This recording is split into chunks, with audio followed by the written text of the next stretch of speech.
Welcome to the video. Have you ever wondered why you are in a sexless marriage? In this video, we're going to be talking about a key principle that causes many guys into sexless marriages. And again, there's several principles that will keep the fire going. Now, some of you have got the question of why is it that over a period of time, my relationship from a sexual standpoint keeps declining over time, and you've noticed this, that you decided to be boyfriend girlfriend, and all of a sudden there was just this tiny decline within sex, and then you moved in together, even more decline. You got married, even more decline, and then you have a child, and then sex is near to non-existent. And there's a reason why, because in order to keep sexual desire up, there's a few principles that you have to follow, and they have to follow them religiously. Now, most guys are unaware that these principles exist, so we're going to at least start diving into them over a period of time on this channel. So please subscribe and click the black bell icon so you can be notified when a video comes up, because this is going to be a channel where we're going to be giving you as much information to change your relationship. Now, when people think about changing a sexless marriage, they think of it as, I'm going to have this conversation and then we're going to change the path, or I'm going to initiate a little bit more and then it's going to change the marriage. But really, nothing is never anything like that. There's this show I was watching called My 300-Pound Life. Changing a sexless marriage is similar to that you're going to have to really look at several things within your marriage and how you behave and how you think about things, and really change over a period of time. And you have to be changing quite a lot of things at the same time. And the times it feels like spinning plates, but it will get better over a period of time. So, and you have to be doing consistently. And a lot of it, sometimes when as you're changing it, you, like when I was watching this show, I was now eating less. He was trying to exercise, and many times you look at the mirror, it didn't look like nothing has changed. And this is part of it, which is that most guys, they are quick to consistently change and never really allow anything to work before they have to change. So, and we do have the principles that we do have is that you have to try something 100 times before you decide that it doesn't work. Most people, they try things twice and then they decide it doesn't work. Now, that's not within the scope of this video. With this video, we're going to be reacting to this guy who talks about his relationship, and he does talk about what he might think the problem is, and what he has tried in the past and why it's not actually working. And he's come to the conclusion that maybe it's better that he considers cheating. And I see why he's come to this decision. It's not because he wants to hurt his partner specifically. I think he feels like the pushing of the sex is now causing harm to his relationship. So maybe if he stops pushing, he can then just go and have sex somewhere else, and then he can still have the marriage and have the access to the child and still play happy family without having to put pressure on his partner. And there's a bit of it where it looks noble, but it's quite a horrible situation. And you can see it starts off the post saying what to do is cheating an option. Now, it's never an option because it adds complexity to fixing your marriage. If your marriage right now is suffering because it's sexless, you can keep it on the sexless front by not cheating. When you cheat and you eventually get caught, because you will, because your behaviors will change, and the way she will notice the difference, and then she'll start, an alert will go in her brain, and eventually she'll catch you out. What would then happen is that it stops you from the tracks of fixing the sexless marriage. It then focuses on betrayal that you've done if you decide to stay together, and if she decides she wants to continue the relationship with you. The bit is that you get divorced, and then you have to deal with the breaking down of the family. Now, so there's those two options, and so really cheating becomes this price to pay for being caught cheating is extremely massive. So no, don't cheat if watching this video. So we'll just go straight into this, and I'm only going to read the section of this post here.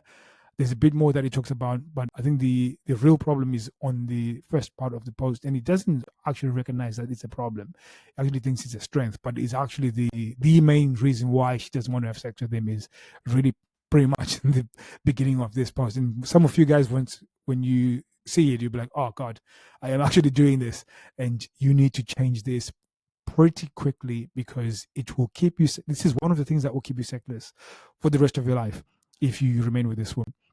So it says, me and my wife, both 32, together for 14 years. Now, that didn't really read very well. But there's one interesting part about this couple here specifically, is that they've been together since their teens. So there's a certain dynamic that is quite interesting, because it'd be interesting to know if they've ever had any other partner when they were closer to being adults. Now, obviously they haven't, because they've been together for 14 years. But it would be interesting to know how, if they've managed to find tools to grow as a couple.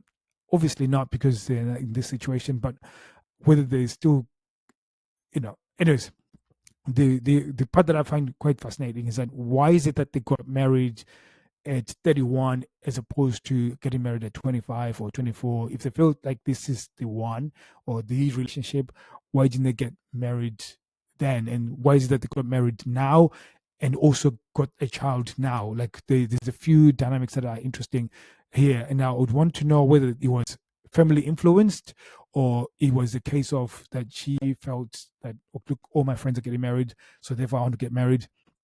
Or was it a reaction to that, look, she bestowed sexually, which I think might be most likely. Sexually, we're not there. Things are just a little bit convoluted. So let's get married and see if we can double down and put more commitment, then maybe that will reignite things, which is what most people do within a marriage. And this is one of the reasons why people decline, that whenever you commit more because you've stalled within the relationship, or the relationship is stalled, you then double down with commitment, it actually causes more issues with sex. And you will see this. And this is why I say that, most people, they move in together because in fact, usually they define the relationship, and then again, when the definition of the relationship is in response to you guys stalling, all of a sudden it's a negative. It's not a positive, but it's something that we're trying to, okay, if we commit, then that means that I'll be more 100%. But what it does, it just, causes this sort of horrible dynamic over a period of time. So you move in together again, and all of this, if there are responses to the relationship stalling, then yeah, or you've had this really big argument, and in order to freshen things, then you redefine the relationship, but never deal with the actual problem. So there's a bit of it, which is why I'm asking these questions. Very important to be able to answer that question, because when you do, it then also fixes another principle, which is very important to understand. So in this case here, it says they got married last year. Now they have a 4-month-old kiddo. Now, this is a bit which is the problem here. She says she's very supportive. She can listen, makes me talk about my or our problems. Now, there's this bit where we talk about dealing with problems, and like any relationship, any issues within a relationship is good. It shows healthy relationship. Now, most people will have problems, but how you deal with those problems becomes very important. In this case here, it's good that he's got a distinction that he has his own problems, and then the relationship has problems. Now, the relationship problems will happen to everybody consistently. Like I said, it becomes important how you deal with them. For example, there's a bit where we distinguished our problems, where we've got logistics, which is things that are outside of the household, and then the internal stuff inside of the household, which are specifically between me and my wife, that isn't the kids, for example. There's certain things like that where we've got decision making that is going to affect our relationship negatively. It's are conversations that we can have. And again, I have to feel able to say those things without to listen to what I have to say, her not to be dismissive, but her to be able to grow from that. Vice versa, me, that she be able to say what she needs to say, me listen to her, and then for us to be able to grow. Now, this is an important thing for a relationship to have within a relationship dynamic. And then there's bits where within logistic side of things, for example, my wife is a teacher. So the laws around schooling and how they can benefit my daughter, for example, she's more versed in that. So whenever we make decision making around my daughter and school, she's generally going to make the decisions, and I'll be supportive around that. Again, that's the problem side of things within the relationship. My problems, however, I will never share with my wife. This is very important. It's because the best way of explaining this is like, imagine if you were part of a platoon, for example, and you were in a war zone and you were walking within an enemy territory. And then all of a sudden, your commander, who's leading the platoon, all of a sudden, you guys start taking fire. Your commander falls to the ground, fetal position, and he's crying, "Oh my God, we're all going to die. I don't know what to do." And there's a few things that will happen. It's like once you see that, you feel a sense of panic, and then your training will kick in, and then all of a sudden you will feel like you need to take charge of the situation and take control. And this is what tends to happen. And this is the dynamic that's happening when you start sharing your problems to your wife. It causes this panic inside of her because she's now like, holy shit, the man that's meant to be protecting us, the guy who's supposed to be making the decision, is falling apart. So therefore, in terms of a sexual standpoint, it really reduces a sexual desire towards you massively, because all of a sudden she's like, okay, I need to take charge. And when she takes charge, because her taking in charge is coming from this nurturing sort of perspective, and again, this, I'm not saying women are not capable leaders, but what I'm saying in a sexual relationship dynamic, it becomes this sort of nurturing thing. And you see, this is why you see some of your wives, or at least your wife specifically, that she treats you like a child, because you've really relegated any decision making around, like, you've just proven that you're not capable. Now, this is very important because you meant to be showing leadership, you're meant to be showing the ability to protect, and you're supposed to be showing resilience. Now, when you're not capable to show this, it communicates that you're not the man that that she can depend on. So now she becomes, to a certain lack of a better term, she ends up trying to become the man. Now, because she loves you, she'll put you under that sort of "I'm going to nurture you" type thing, and she will question every decision that you make. She will then, again, even when you start leading, she will question every decision that you make, and sometimes she will test your every decision that you make. And we generally call them a shit test.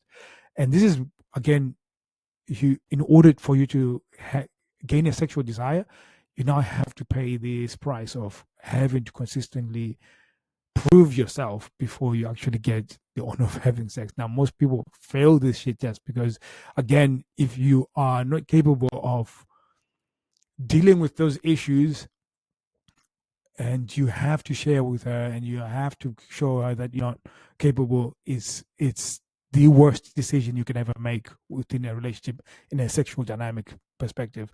Now, there's a difference within our community. We say you can share your scars, but don't share your wounds. And this is very important, that there are situations where I will share with my wife and say, look, I was struggling with this a few months ago, and this is exactly what happened, and this is how I've overcome it.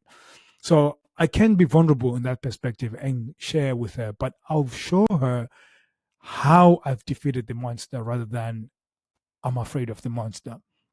Very important distinction.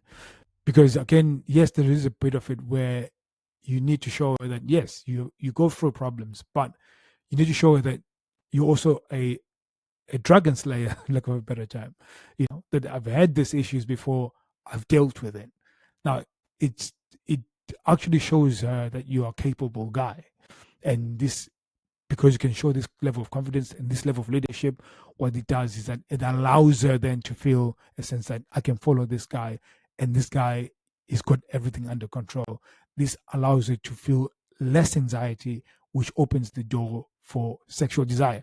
Very important. And this is why you can see that she's gone on to not be interested in sex, because she's having to navigate, now that there's a child in play, she's now having to, in her subconscious I'm looking after 2 kids, basically. So this is why it's very important. It's a very important principle that you have to share your victories, not the battles that you're going through. Very important. Only share your victories, not your battles. Now, I go through some horrible things, whatever challenges that I'm facing. I have very good friends that I share with. And what's really good about sharing with my friends is that there are times where they're empathetic and like, oh shit, I've been through that as well. I've gone through this, and this is what I've done in order to deal with it. And then there are other times when I'm being, sharing, and I'm going through this process of sharing, and if he's there in front of me, he's probably going to slap me and say, "Come on, dude, you're being a little bitch. Get the fuck up and get on with it." And sometimes that's exactly what I need in order to move forward. So again, this is very important, and this is why we have a community called Thriving Encouragement. So when you do go through those experiences, you're not going through it by yourself. You've got people that can guide you, and there's some people that will sharpen you as well, which is very important. And again, if you are within that environment, it helps you having to deal with these situations not by yourself, but at least deal with it with people that are empathetic and actually understand what you're going through as a male. Now, when you now turn to your partner and your wife, it becomes so much easier to then continue demonstrating your leadership, your resilience, and your ability to be strategic in your approach, and which becomes those signals that are very important for her to be really important to actually implement this and really learn more about this stuff. We've got a course that we'll be sharing with you guys. It's a free course. It's called the Attraction Code. It actually walks you through on how to actually start regaining respect, how to regain her sexual desire back within that relationship, because you've had many years of sexual decline, and there's certain tools that you're going to need in order to start really changing things back so you can get things up and running again.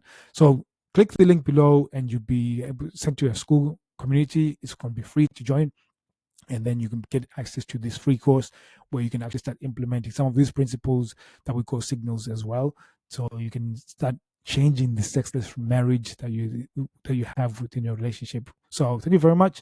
Be seeing you soon. Take care.